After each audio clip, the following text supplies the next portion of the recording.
Les priorités gouvernementales de la rentrée, un sujet qui retient largement l'attention de la presse nationale.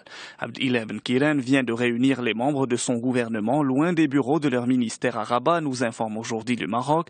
Pendant 2 jours à Ifrane, le chef du gouvernement a préparé avec ses ministres les principaux chantiers pour la rentrée. Le quotidien retient 3 sujets prioritaires, les élections de 2015, le projet de loi de finances et l'emploi.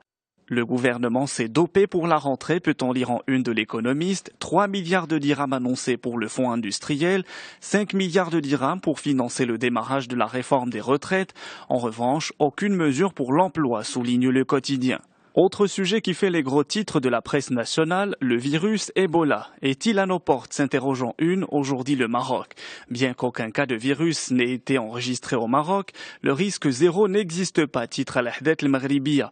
Le Maroc est sur le pied de guerre contre le virus, nous apprend Libération. Le ministère de la Santé appelle à la vigilance et vient de renforcer le dispositif de protection. Le Conseil économique, social et environnemental disposera bientôt d'un tableau de bord, l'information étant une des Échos. Il sera destiné à lui offrir plus de visibilité dans le cadre de ses activités. En partenariat avec l'UNICEF, le CESE a récemment lancé une consultation publique visant justement à l'accompagner dans la réalisation de ce tableau de bord. Il sera réalisé à partir d'indicateurs de la charte sociale.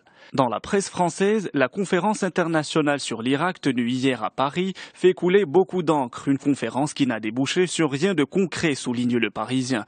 François Hollande a cependant confirmé sa volonté de renforcer l'aide militaire française. Les Rafales basées à Abu Dhabi, accompagnés d'avions espions, ont en effet reçu l'ordre d'effectuer des missions de reconnaissance et de renseignement préalables aux frappes envisagées par Paris contre l'État islamique, nous informe Le Monde. Ces frappes interviendront dans un second temps. Soyez prêts à intervenir, a déclaré le ministre français de la Défense à ses militaires à la base Ad-Dafra à Abu Dhabi. Le quotidien Libération de ce mardi souligne par ailleurs un étrange retrait des pays arabes. Libération qui, dans un autre article, annonce la suppression de 93 postes. Le journal va traverser une nouvelle épreuve à la fois douloureuse et nécessaire, peut-on lire, mais cette épreuve sera l'occasion pour le journal d'ouvrir un nouveau chapitre de son histoire. Les Échos s'intéressent pour sa part au chômage dans la zone euro.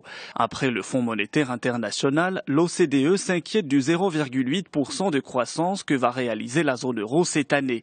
L'Italie, par exemple, est scotchée à la croissance zéro jusqu'en 2016. Aux États-Unis, en revanche, la reprise est jugée solide et devrait permettre au PIB d'accélérer de plus de 2%.